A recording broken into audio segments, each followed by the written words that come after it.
বন্ধুরা, ডাব kitchen with village ফুডে আপনাদেরকে স্বাগত। প্রতিদিনের মতন আবারও চলে এসেছি একটা রেসিপি নিয়ে। আজকে একদম সহজ পদ্ধতিতে আপনাদেরকে রেসিপিটা করে দেখাবো।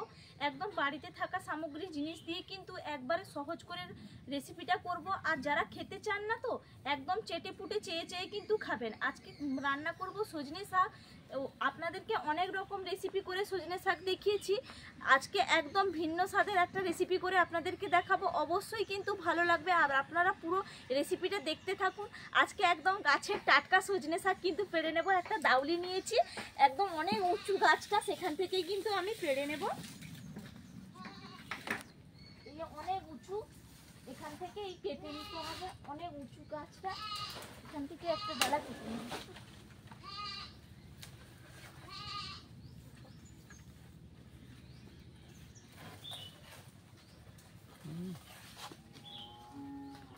দেখুন এই যে দুটো ডালা কিন্তু কেটে নিয়েছি। অনেক উঁচু গাছ না, এই জন্য ডালা কেটে নিতে হয়েছে। এখান থেকে আমি এরকম করে নিয়ে নেব বেছে বেছে। দেখুন একদম কিন্তু নরম কচি শাক। আর সজনে শাকের তো আপনারা জানেন অনেক গুণাবলী। সজনে শাক খেলে শরীরের পক্ষেও অনেক ভালো। এই জন্য আজকে একদম সজনে শাক যারা খেতে চান না কিন্তু চেয়ে চেয়ে কিন্তু খাবেন, আজকে যেই রেসিপিটা বানাবো অবশ্যই আপনারা দেখতে থাকুন। আর দেখুন একদম গাছের কিন্তু টাটকা আপনাদেরকে করে দেখাবো।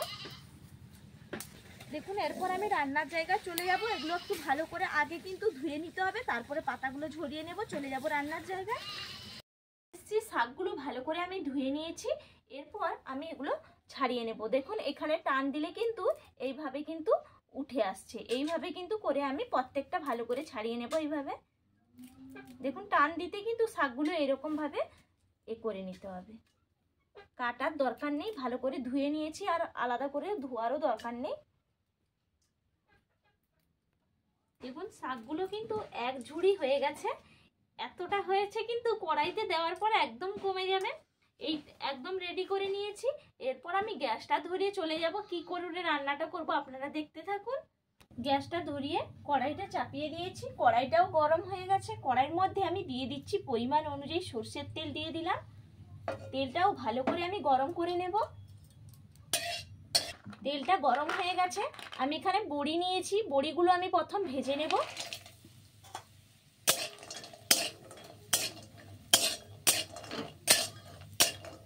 বড়িগুলো আমি ভালো করে ভেজে নিয়েছি। এরপর আমি তুলে নিচ্ছি একটা পাত্রের মধ্যে। আবারও একটু সরষের তেল দিয়ে দেব কড়াইতে।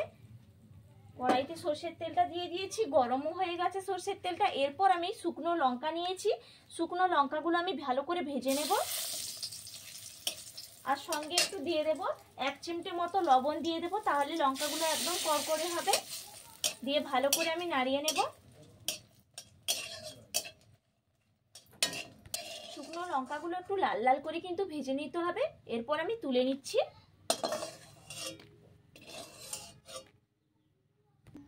লঙ্কা ভাজা কিছুটা তেল থেকে গেছে কড়াইতে, সেই তেলে আমি চিনে বাদামগুলো ভেজে নেব। চিনে বাদামগুলো লাল লাল করে একটু ভেজে নিতে হবে। আঁচটা কিন্তু কম রেখে ভেজে নেব, না হলে কিন্তু পুড়ে যাবে। দেখুন বাদামগুলো ভালো করে আমি ভেজে নিয়েছি। এরপর আমি তুলে নিচ্ছি।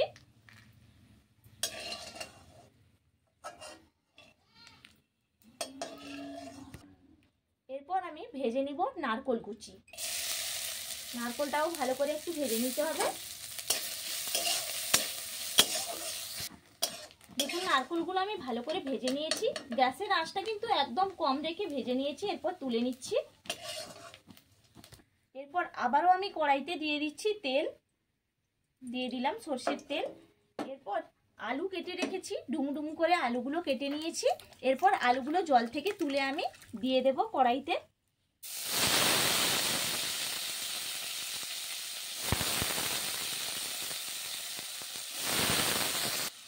এরপর আমি পরিমাণ অনুযায়ী দিয়ে দেব আলুর মধ্যে লবণ দিয়ে দিলাম, আর দিয়ে দেব পরিমাণ অনুযায়ী হলুদের গুঁড়ো। দিয়ে ভালো করে আমি ভেজে নেব আলুটা। দেখুন আলুগুলো আমি লাল লাল করে কিন্তু একদম ভেজে নিয়েছি। এরপর আমি একটা পাত্রের মধ্যে তুলে নিচ্ছি। দেখুন কড়াইতে আলুটা নামিয়ে নিয়েছি কড়াই থেকে। এরপর আবারও কড়াইতে আমি দিয়ে দিচ্ছি সরষের তেল, পরিমাণ অনুযায়ী দিয়ে দিলাম সরষের তেল। দিয়ে এই যে সজনে শাকগুলো ধুয়ে ভালো করে তৈরি করে রেখেছি এগুলো আমি দিয়ে দিচ্ছি। দিয়ে ভালো করে কিন্তু নাড়াচাড়া করতে থাকবো। এখন কিন্তু লবণ দেবো না, একদম শাকটা কমে এলে কিন্তু লবণ দিলে দেবো, না হলে কিন্তু পরিমাণটা আপনারা বুঝতেই পারবেন না। দেখুন একদম কিন্তু কতটুকু শাক ছিল একদম কমে কিন্তু এতটুকু হয়ে গেছে। দেখুন এরপর আমি সামান্য একটু জল দিয়ে দেবো যাতে সেদ্ধটা হওয়ার জন্য, সামান্য একটু কিন্তু দিয়ে ভালো করে নাড়াচাড়া করে নেবো। দেখুন শাকটা কিন্তু নাড়তে নাড়তে একদম এতটুকু হয়ে গেছে। এরপর আমি দিয়ে দেব এর মধ্যে পরিমাণ অনুযায়ী একটু সামান্য লবণ।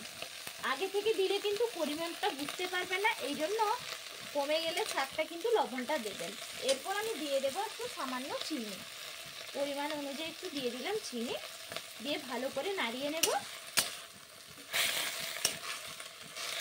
শাকটা কিন্তু একদম সেদ্ধ হয়ে গেছে ভালোভাবে। এরপর আমি নামিয়ে নিচ্ছি।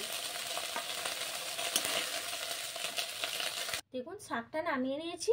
আবারও আমি দিয়ে দিচ্ছি কড়াইতে তেল। সর্ষের তেলেই কিন্তু পুরো রান্নাটা কিন্তু আজকে করছি। দিয়ে দিলাম সর্ষের তেল। আর এখানে পেঁয়াজ কুচি করে নিয়েছি, পেঁয়াজ কুচিটাও দিয়ে দিচ্ছি। সঙ্গে দিয়ে দেব রসুন। রসুনটা কিন্তু একদম থেতোও করিনি, একদম গোটা গোটা রসুন রেখেছি, রসুনগুলোও দিয়ে দেব। দিয়ে ভালো করে কিন্তু ভেজে নেব। পেঁয়াজ আর রসুনটা দেখুন ভালো করে কিন্তু ভেজে নিয়েছি। এরপর যে শাকটা সেদ্ধ করে রেখেছিলাম দিয়ে দিচ্ছি। দিয়ে ভালো করে একটু নাড়িয়ে দেব।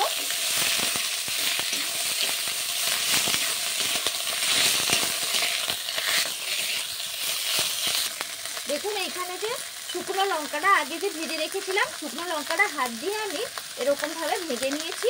দিয়ে দিচ্ছি শুকনো লঙ্কা, দিয়ে দিলাম কড়াইতে। আর বড়িটাও ভেজে রেখেছিলাম, বড়িটাও আমি ভাগা ভাগা করে নিয়েছি, এইভাবে আধ ভাগা করে আমি বড়িটাও এর মধ্যে দিয়ে দিলাম। দিয়ে ভালো করে আমি আবার একটু নাড়িয়ে দেব।